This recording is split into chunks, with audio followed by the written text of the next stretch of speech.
Assalamualaikum warahmatullahi wabarakatuh. Semoga siapapun yang sedang mendengarkan cerita ini malam ini diberi kesehatan, ketenangan, dan hati yang lapang. Terima kasih sudah meluangkan waktu, entah sambil bekerja, bersantai, atau mungkin bersiap tidur di kamar yang lampunya tinggal satu.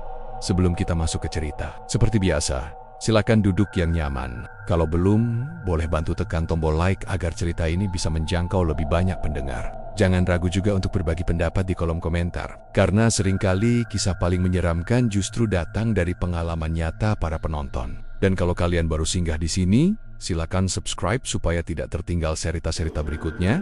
Cerita yang akan kita dengar kali ini bukan tentang tempat angker yang jauh, bukan pula tentang bangunan kosong yang tak berpenghuni. Ini tentang sebuah rumah biasa di gang sempit yang mungkin tak jauh berbeda dari lingkungan tempat kalian tinggal. Tentang suara mesin jahit yang tak pernah benar-benar berhenti. Tentang bau kain basah yang melekat di malam hari. Dan tentang keputusan kecil yang pelan-pelan mengubah segalanya. Mari kita mulai ceritanya. Dari sebuah gudang di belakang rumah yang awalnya tak menyimpan apa-apa selain tumpukan kain dan harapan sederhana sebuah keluarga. Gang itu tak pernah benar-benar sepi. Bahkan sebelum matahari sepenuhnya naik, suara motor sudah saling bersahutan, keluar masuk seperti aliran air yang tak putus. Knalpot tua batuk-batuk, kadang disusul klakson pendek sebagai tanda permisi. Di kiri kanan gang rame-rama berdempetan, sebagian pintunya terbuka lebar, memperlihatkan tumpukan kain, meja potong, dan mesin jahit yang mulai dipanaskan. Di kampung itu, suara mesin jahit bukan lagi gangguan. Ia sudah menjadi bagian dari napas sehari-hari. Berdengung pelan di pagi hari, semakin cepat menjelang siang, lalu berubah lebih berat dan lambat saat malam turun. Seperti detak jantung bersama yang menghidupi banyak keluarga.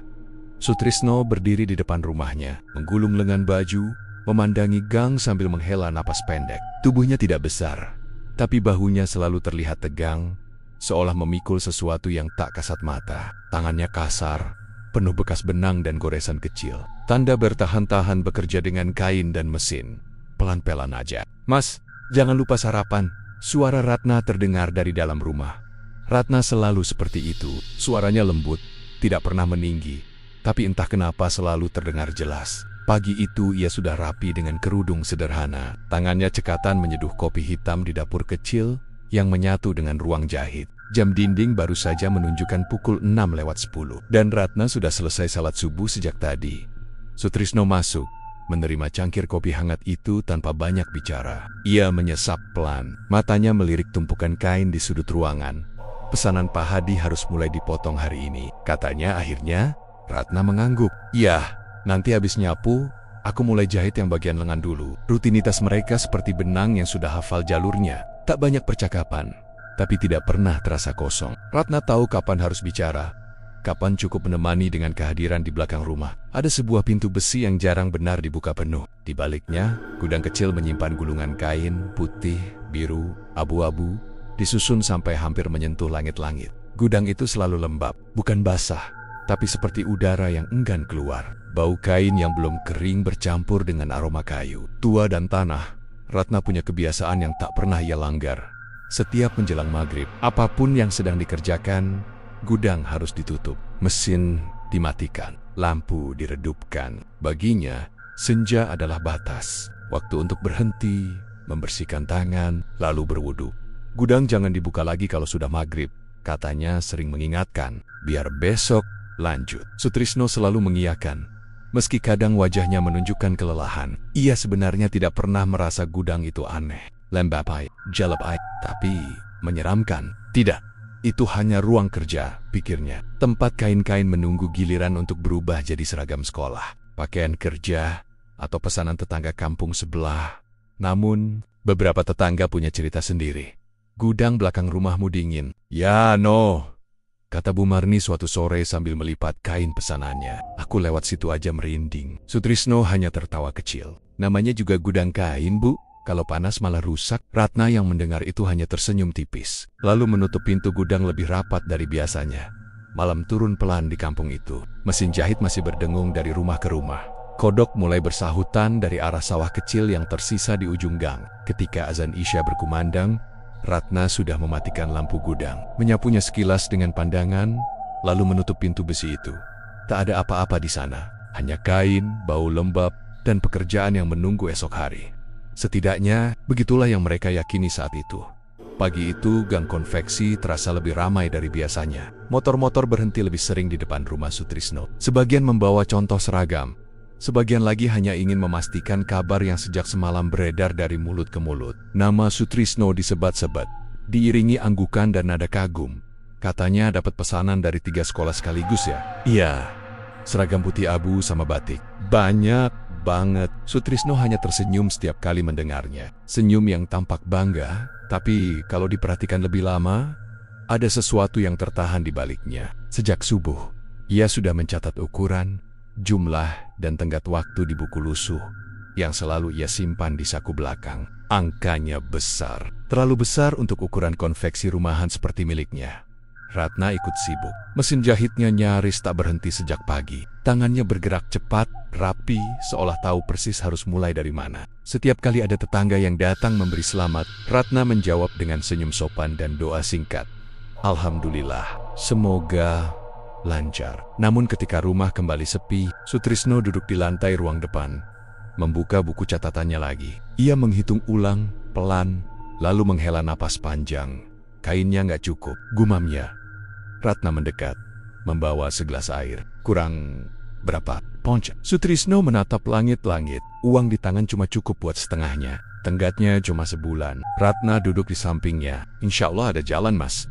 Rezeki nggak mungkin datang sendirian tanpa dibarengi jalan keluarnya. Kalimat itu diucapkan dengan tenang, tanpa nada menggurui. Ratna memang selalu begitu. Percaya, tapi tidak naif. Ia tahu keadaan sulit, tapi memilih tidak membiarkan kecemasan tumbuh terlalu cepat.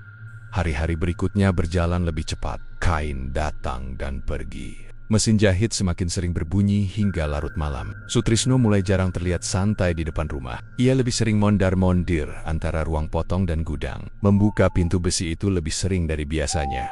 Gudang tetap sama, lembab, lampunya tetap redup. Tapi entah kenapa, Sutrisno mulai merasa udara di dalamnya lebih berat. Bau kain basah terasa lebih menyengat, seperti menempel di baju dan kulit. Mas, jangan terlalu lama di gudang, kata Ratna suatu sore. Nanti masuk angin. Iya, jawab Sutrisno singkat, meski kakinya tak langsung melangkah keluar.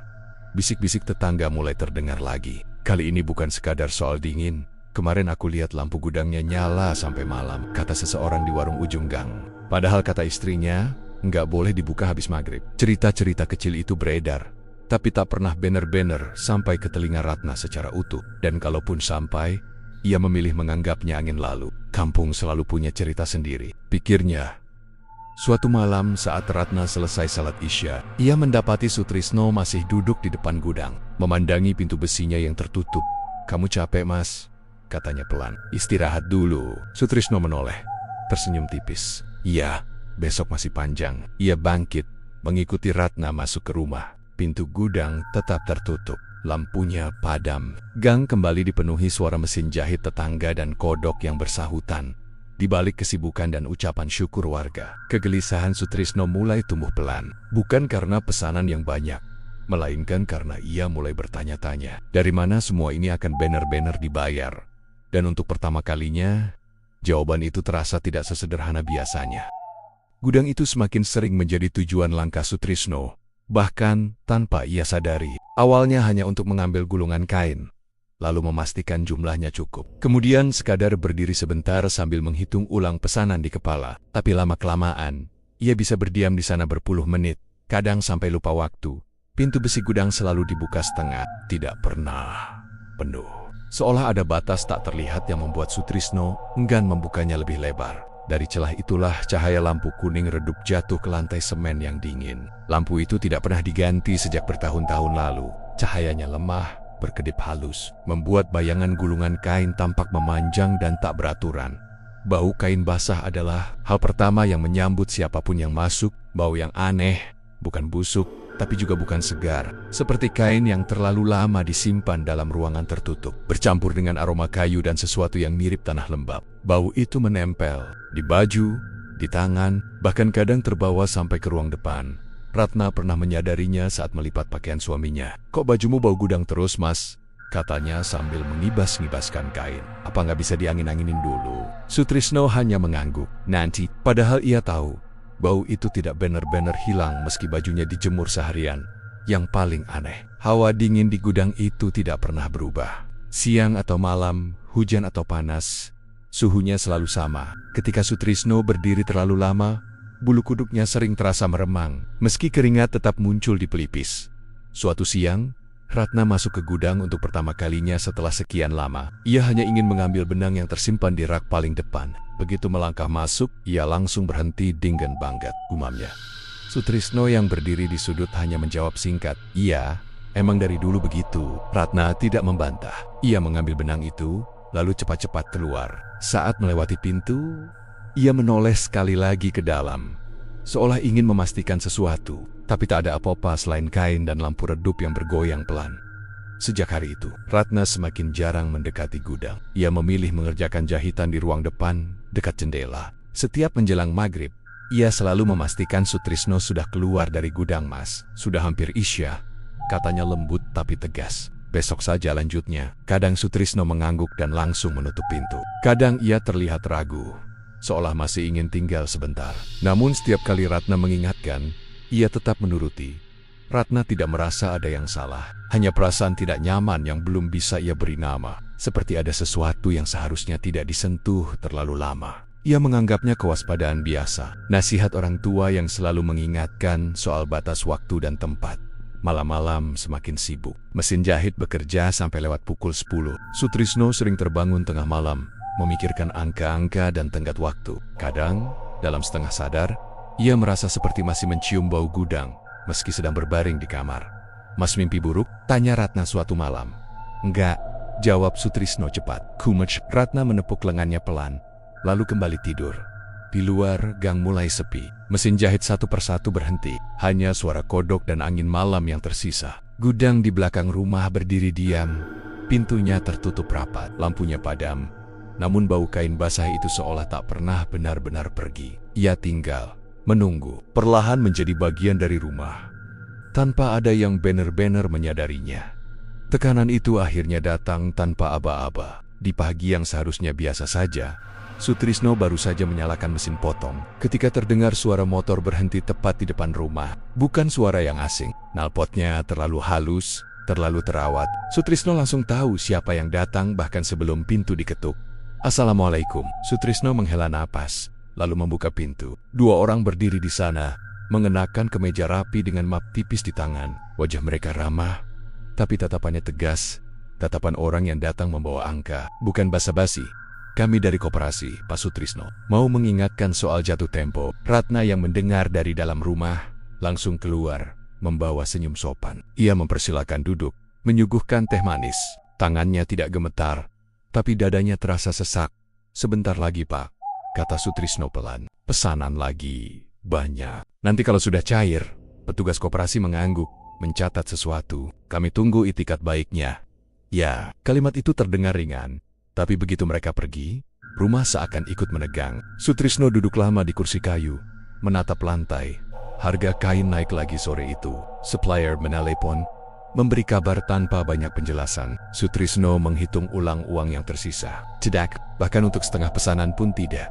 Malam datang dengan cepat, membawa lelah yang menumpuk. Mesin jahit masih menyala di beberapa rumah tetangga, tapi di rumah Sutrisno, ritmenya berubah. Suaranya tidak lagi stabil, kadang cepat, lalu tiba-tiba melambat, seperti detak jam yang rusak. Tak, Sutrisno berhenti menjahit, mendengarkan. Ia pikir mesinnya bermasalah, tapi saat ia mematikannya, suara itu masih terasa, seperti gema yang tertinggal di telinga. Ratna memperhatikannya dari jauh. Ia tidak berkata apa-apa, hanya menyiapkan makan malam lebih cepat dari biasanya. "Mas," katanya pelan saat mereka duduk berhadapan. "Kalau memang berat, kita bisa kurangi pesanan. Jangan dipaksakan." Sutrisno menunduk. "Aku nggak mau kamu ikut susah," katanya lirih. "Aku yang seharusnya beresin semuanya." Itu pertama kalinya ia mengucapkan kalimat itu dengan nada kalah. Malam itu, Ratna tidur lebih awal. Tapi tidurnya tidak tenang. Dalam mimpinya, ia berada di gudang. Lampunya menyala redup seperti biasa. Gulungan kain berdiri tinggi, membentuk lorong sempit. Udara dingin menusuk kulit. Ia melangkah pelan, memanggil nama Sutrisno. Tapi suaranya seperti tertelan. Lalu ia melihatnya. Seseorang berdiri di balik gulungan kain paling ujung. Tubuhnya tinggi, diam, tak bergerak. Wajahnya tak terlihat jelas, tertutup bayangan. Ratna ingin mendekat, tapi kakinya terasa berat. Saat sosok itu bergerak sedikit, Ratna terbangun dengan napas terengah. Keringat dingin membasahi lehernya. Cuma mimpi, bisiknya pada diri sendiri di sampingnya. Sutrisno belum tidur. Ia menatap langit-langit, mendengar kembali suara mesin jahit yang berdetak tak beraturan di kepalanya. Di luar, gudang berdiri diam, tapi di dalam kepala mereka masing-masing, sesuatu mulai bergerak, pelan. Menunggu saat yang tepat untuk banner-banner terlihat, Sutrisno tidak pernah berniat mencari jalan aneh. Setidaknya, itulah yang selalu ia yakini. Ia hanya ingin usahanya bertahan, pesanan selesai tepat waktu, dan rumahnya tetap berdiri tanpa dikejar-kejar utang. Tapi hidup kadang mendorong seseorang ke sudut yang tak pernah ia bayangkan sebelumnya. Siang itu, ketika Sutrisno sedang duduk di depan rumah sambil menatap gang yang lengang, seseorang berhenti tepat di depannya. Motor tua berwarna hitam itu dikenalnya baik. "Mas Nomor?" sapa pria itu sambil membuka helm. "Masih ingat? Aku?" Sutrisno menyipitkan mata, lalu tersenyum ragu. "Pak Darto ya?" Pak Darto adalah tetangga lama yang dulu tinggal 2 rumah dari tempat Sutrisno sekarang. Bertahun-tahun lalu, ia pindah ke kampung sebelah. Orangnya biasa saja, tidak banyak bicara. Tapi entah kenapa selalu tahu kabar orang lain lebih cepat dari siapapun. "Dengar-dengar lagi banyak pesanan," kata Pak Darto sambil duduk di bangku kayu. "Rezeki memang gak kemana." Sutrisno hanya mengangguk. Ia tidak menceritakan kesulitannya. Tapi Pak Darto seolah bisa menebaknya. "Kadang," lanjut Pak Darto pelan, "rezeki memang perlu dijemput dari jalur yang sedikit berbeda." Kalimat itu membuat Sutrisno terdiam. Mereka tidak langsung membicarakan apa-apa hari itu. Pak Darto hanya pamit setelah mengucapkan beberapa kalimat yang terdengar seperti nasihat biasa. Tapi sore harinya, ia kembali. Kali ini lebih serius. "Ada orang yang bisa bantu," katanya tanpa basa-basi. "Bukan buat yang aneh-aneh, cuma buat menguatkan batin." Sutrisno ragu, tapi kelelahan dan tekanan membuat keraguannya tak sekuat biasanya. Malam itu, ia pergi sendirian. Ratna mengira ia hanya keluar sebentar membeli rokok. Rumah yang mereka datangi sederhana, tidak jelek, tidak menyeramkan. Lampunya terang, tamannya bersih. Seorang lelaki tua menyambut mereka dengan senyum tipis. Tidak ada jimat tergantung, tidak ada bau kemenyan menyengat. Hanya secangkir teh hangat dan percakapan yang mengalir pelan. "Kamu capek," kata lelaki itu setelah mendengarkan cerita Sutrisno. "Bukan cuma badan, hati juga." Sutrisno mengangguk tanpa sadar. "Tidak ada yang instan," lanjutnya. "Kalau mau ikhtiar, ya harus siap menata niat. Rezeki itu datang kalau ada keseimbangan." "Bayarannya apa?" tanya Sutrisno akhirnya. Lelaki itu tersenyum. "Tidak selalu uang." Ia lalu mengucapkan satu kalimat yang sederhana, tapi entah kenapa terasa berat. Biasanya, yang diminta itu bukan yang paling mahal, tapi yang paling setia. Dalam perjalanan pulang, kalimat itu terus terulang di kepala Sutrisno. Ia mencoba menepisnya, menganggapnya hanya kiasan. Tapi bayangan Ratna, yang selalu ada sejak susah, yang tak pernah mengeluh, muncul tanpa diminta. Setibanya di rumah, Ratna sudah tidur. Sutrisno duduk lama di ruang depan, memandangi pintu gudang yang tertutup. Bau kain basah samar tercium, seperti biasa, cuma ikhtiar, bisiknya pada diri sendiri. Namun malam itu, untuk pertama kalinya, kata ikhtiar terasa memiliki makna lain. Sesuatu yang belum ia pahami sepenuhnya, tapi perlahan mulai mengambil tempat di pikirannya. Diam, menunggu keputusan yang belum berani ia ucapkan. Malam Jumat Kliwon datang tanpa tanda apapun. Tidak ada angin kencang, tidak ada hujan, tidak juga perasaan ganjil yang biasanya sering diceritakan orang-orang. Kampung konveksi itu tetap seperti biasa. Mesin jahit masih terdengar dari beberapa rumah. Suara televisi bercampur tawa anak-anak, lalu satu persatu lampu mulai dipadamkan. Ratna tertidur lebih cepat malam itu. Seharian menjahit membuat punggungnya pegal dan kepalanya terasa berat. Ia sempat bertanya pada Sutrisno yang masih mondar-mondar di ruang depan. "Mas nggak tidur?" "Nanti," jawab Sutrisno singkat. "Aku mau beresin catatan dulu." Ratna mengangguk, tak menaruh curiga. Ia percaya pada suaminya. Seperti selama ini, ketika jam dinding menunjukkan lewat tengah malam, gang sudah benar-benar sunyi. Mesin jahit berhenti total, kodok pun tak lagi bersuara. Sutrisno berdiri di depan pintu gudang dengan napas tertahan. Tangannya sedikit gemetar saat membuka kunci besi yang jarang disentuh malam-malam. Di dalam gudang, lampu kuning redup menyala. Gulungan kain berdiri seperti biasa, tapi malam itu terasa berbeda. Bau kain basah bercampur dengan aroma tanah yang lembab, lebih kuat dari biasanya. "Dilan." Sutrisno membentangkan kain putih, kain kafan yang sejak sore tadi ia simpan di bawah tumpukan tekstil. Tidak ada doa keras, tidak ada mantra yang diucapkan lantang, hanya bisikan pelan yang keluar dari mulut Sutrisno, hampir tak terdengar bahkan oleh dirinya sendiri. Kata-kata yang ia ulang-ulang tentang usaha, tanggung jawab, dan keinginan untuk bertahan hidup. Ia menunduk lama, telapak tangannya menyentuh lantai semen yang dingin. Bau tanah basah semakin kuat, seolah lantai itu baru saja digali. Waktu terasa berjalan lambat, lalu entah bagaimana, terasa berhenti. Tidak ada apa-apa yang muncul, tidak ada bayangan, tidak ada suara. Justru itulah yang membuat malam itu terasa menakutkan. Setelah semuanya selesai, Sutrisno melipat kain kafan itu kembali, menyelipkannya di antara gulungan kain lain. Ia mematikan lampu gudang dan menutup pintu besi dengan hati-hati, seolah takut membangunkan sesuatu. Di kamar, Ratna masih tidur. Napasnya teratur, wajahnya tampak tenang. Sutrisno berdiri di ambang pintu, menatapnya lama, lalu berbaring tanpa suara. Keesokan paginya, sesuatu berubah. Sutrisno menyadarinya saat membuka gudang. Udara di dalam tidak lagi dingin. Cetak, bau kain basah yang biasanya menyambutnya terasa jauh berkurang. Bahkan lantai semen terasa kering di bawah telapak kakinya.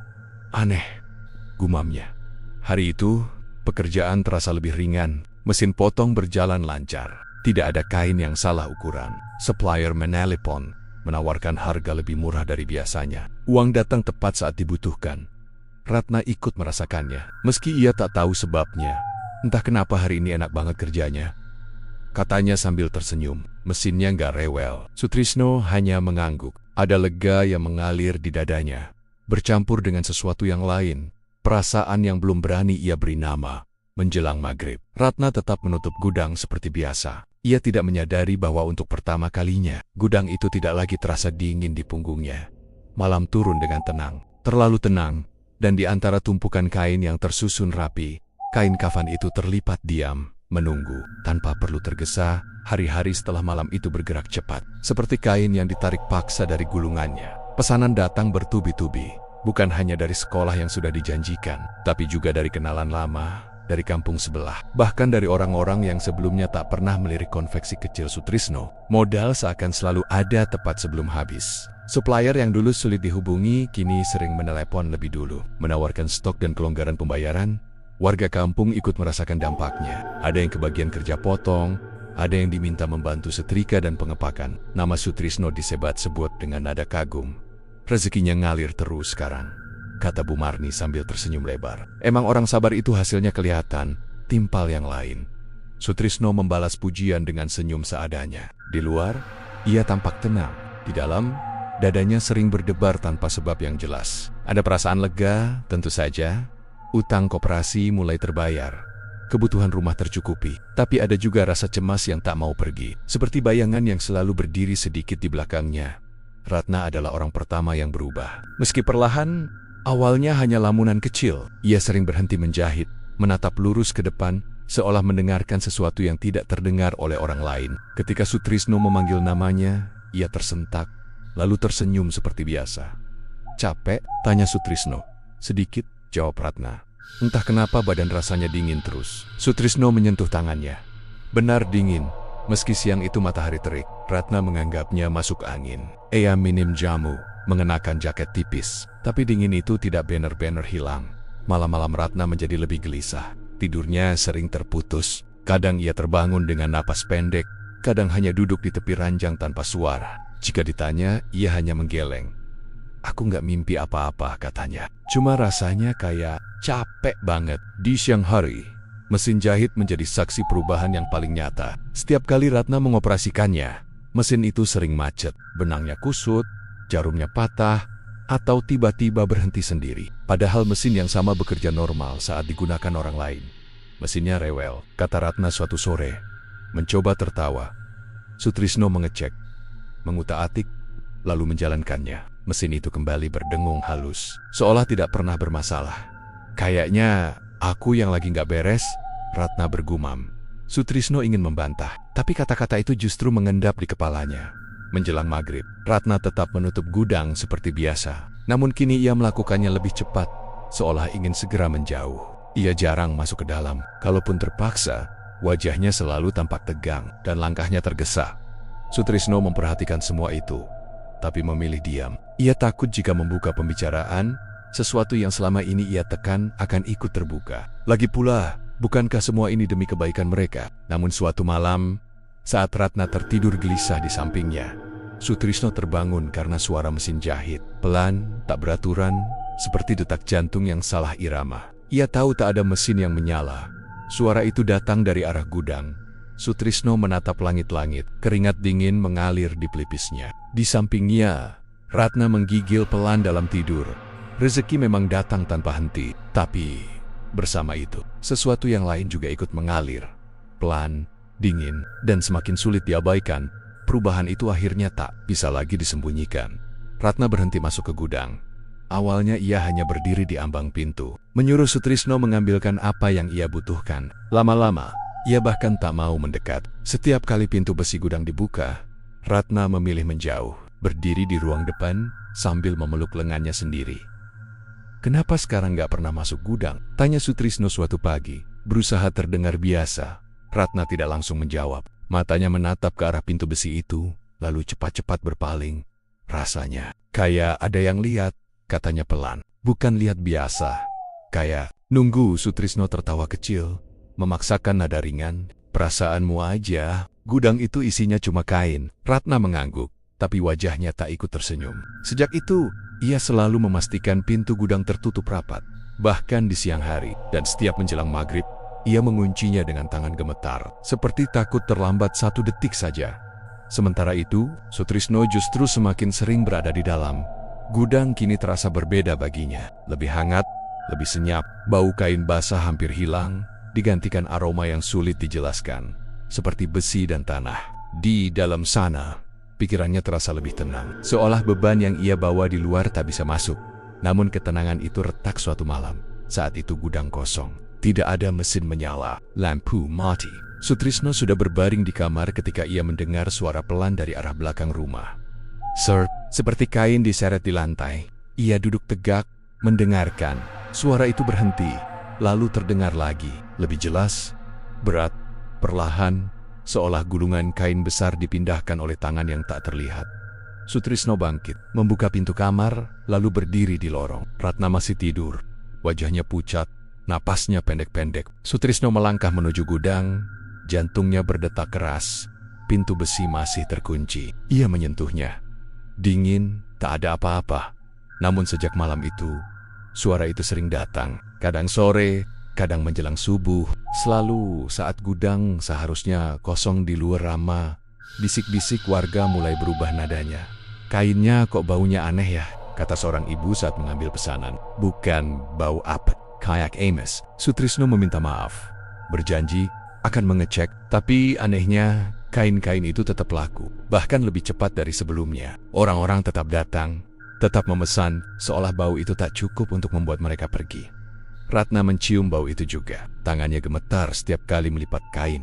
"Mas," katanya suatu malam, suaranya hampir tak terdengar, "kalau usaha ini berhenti, kamu keberatan gak?" Sutrisno menatapnya lama. Kata-kata itu seperti pisau kecil yang pelan-pelan menekan. "Kita sudah sejauh ini," jawabnya akhirnya. "Sedikit lagi beres." Ratna menunduk. "Aku cuma capek." Padahal yang ia rasakan lebih dari sekadar capek. Setiap malam, ia merasa ada sesuatu berdiri di dekat gudang, menghadap rumah mereka. Ia tak melihatnya, tapi ia tahu perasaan itu terlalu nyata untuk diabaikan. Gudang itu kini bukan sekadar tempat kerja. Ia seperti pintu yang sudah terbuka, meski tak pernah banner-banner terlihat apa yang ada di baliknya. Dan bau anyir itu, perlahan-pelan mulai terasa seperti tanda. Malam itu datang tanpa hujan, tanpa angin, tanpa tanda apapun yang bisa dijadikan peringatan. Kampung konveksi sudah lama terlelap. Tidak ada suara mesin, tidak ada televisi menyala, hanya lampu jalan yang berkedip lemah di ujung gang. Sutrisno terbangun dengan dada berdebar. Ia tidak tahu apa yang membangunkannya. Tidak ada mimpi buruk, tidak ada suara keras. Hanya perasaan tidak enak yang tiba-tiba saja muncul, seperti seseorang menepuk bahunya dari dalam dada. Ia menoleh ke samping. Ratna tidak ada di tempat tidur. "Ratna?" panggilnya pelan. Tak ada jawaban. Sutrisno duduk, lalu berdiri. Langkahnya otomatis mengarah ke belakang rumah. Semakin dekat ke gudang, semakin jelas ia melihatnya. Cahaya lampu kuning menyala dari balik pintu besi. Padahal Ia yakin lampu itu sudah dimatikan sejak maghrib. Tangannya gemetar saat memegang gagang pintu. Gudang itu terbuka setengah. Di dalam, mesin jahit menyala.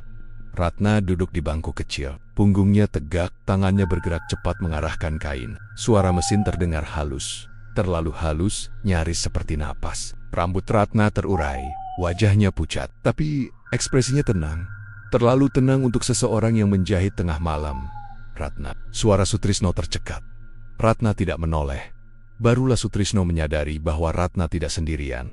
Di belakangnya berdiri sesuatu yang tinggi dan hitam. Tubuhnya memanjang, tak berbentuk jelas, seolah bayangan yang menebal. Tidak ada mata, tidak ada mulut, hanya permukaan gelap yang menyerap cahaya lampu. Tangannya, jika itu bisa disebut tangan, menyentuh gulungan kain di rak. Perlahan, seperti sedang memilih. Kaki Sutrisno terasa lemas. Ratna, berhenti, katanya nyaris berbisik.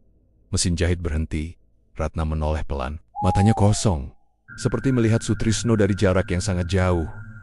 Mas, katanya. Suaranya bukan suara Ratna yang ia kenal.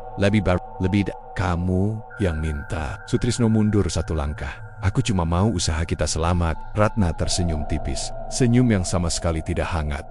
Aku titipan, lanjutnya dengan suara itu. Yang paling setia. Kalimat itu menghantam kepala Sutrisno seperti palu. Semua ucapan lelaki tua itu, semua bau tanah basah, semua kelancaran yang terasa terlalu mudah, semuanya menyatu dalam satu pemahaman yang menyakitkan. Berhenti, Sutrisno menangis. Ambil aku saja. Sosok hitam itu bergerak sedikit. Udara di gudang berubah berat, lampu berkedip. Perjanjian tidak begitu, kata Ratna, atau sesuatu yang memakai tubuhnya, yang sudah diberikan, tidak bisa ditarik. Ratna kembali menunduk, tangannya kembali menggerakkan kain. Mesin jahit menyala lagi, kali ini lebih keras, lebih cepat. Suaranya berdetak tak beraturan, seperti jantung yang dipaksa bekerja terlalu lama. Sutrisno menutup telinga, jatuh berlutut. Air matanya jatuh ke lantai semen yang kini terasa hangat, hampir hidup. Entah bagaimana, ia tersadar di ruang depan. Gudang kembali gelap, mesin mati. Ratna kembali terbaring di kamar. Tubuhnya dingin dan kaku. Napasnya tipis seperti benang yang hampir putus. Pagi itu, Ratna tidak bangun. Dan Sutrisno tahu, bukan lagi dengan perasaan, tapi dengan keyakinan pahit, bahwa harga pesugihan tidak pernah ditagih sekaligus. Ia ditarik perlahan. Satu kesetiaan, satu jiwa pada satu waktu. Dan malam tadi, tagihan pertama sudah diambil. Pagi itu Ratna tidak ada.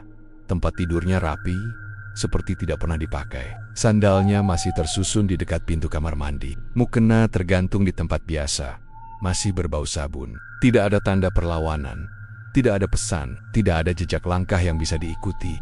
Sutrisno mencarinya ke setiap sudut rumah, ke gang, ke rumah tetangga. Semua menggeleng. Tidak ada yang melihat Ratna keluar malam atau pagi itu. Seolah-olah perempuan itu menguap bersama udara. Subuh gudang tetap beroperasi, itu yang paling menyiksa. Mesin jahit menyala seperti biasa. Pesanan tetap datang. Uang tetap mengalir. Tapi bau anyir kini tak lagi samar. Ia menempel di kain, di tangan, di napas Sutrisno sendiri. Bau itu tak bisa dicuci, tak bisa diangen-anggingkan, tak bisa ditutupi pewangi apapun. Warga mulai berbisik lebih pelan. Tidak lagi dengan iri, tapi dengan jarak. Sejak istrinya hilang, baunya makin kuat. Tapi kok usahanya tetap jalan? Sutrisno tak peduli. Ia jarang keluar rumah. Rambutnya berantakan, matanya cekung. Siang dan malam tak lagi berbeda baginya. Ia hidup di antara dengung mesin dan tumpukan kain yang terus bertambah. Suara itu mulai datang lebih sering. Bukan lagi suara kain diseret, bukan lagi detak mesin yang salah irama. Kini, suara Ratna. Mas, pelan, serak, datang dari sela-sela mesin jahit. Awalnya Sutrisno menutup telinga. Lalu ia menjawab. Lalu ia mulai berbicara sendiri, tertawa sendiri, menangis sendiri. Tetangga mendengar, tapi tak ada yang berani menegur. Suatu malam, Sutrisno masuk ke gudang dengan langkah mantap. Ia menyalakan lampu, menarik keluar kain putih yang tersisa, kain kafan yang dulu ia sembunyikan. Tangannya bergerak otomatis, seperti pernah diajari berkali-kali. Jarum menembus kain, benang ditarik. Mas, jangan. Suara Ratna terdengar jelas kini. Tepat di telinganya Mas pulang. Sudah cukup. Air mata jatuh ke kain kafan itu, membasahi benang. Tapi tangan Sutrisno tidak berhenti. Ia tersenyum kecil, penuh kelelahan. Bentar lagi, nah. bisiknya. Biar aku nyusul. Mesin jahit berdetak cepat, lalu semakin cepat, hingga terdengar seperti tertawa. Pagi harinya, gudang terkunci dari dalam. Bau anyir menyebar ke seluruh gang, dan sejak hari itu, rumah konveksi itu tetap berdiri. Lampunya kadang menyala sendiri di malam hari. Mesin jahit kadang terdengar bergerak tanpa tangan. Dan jika seseorang cukup berani mendekat, mereka akan mencium bau kain basah bercampur tanah dan mendengar suara perempuan berdoa lirih dari balik pintu besi, meminta siapapun yang mendengar untuk tidak mengulang kesalahan yang sama. Cerita ini sepenuhnya fiktif. Segala nama, tempat, peristiwa, dan kejadian dalam cerita ini dibuat untuk keperluan hiburan dan narasi horor semata. Tidak dimaksudkan untuk menyinggung pihak manapun atau dipercaya sebagai kejadian nyata.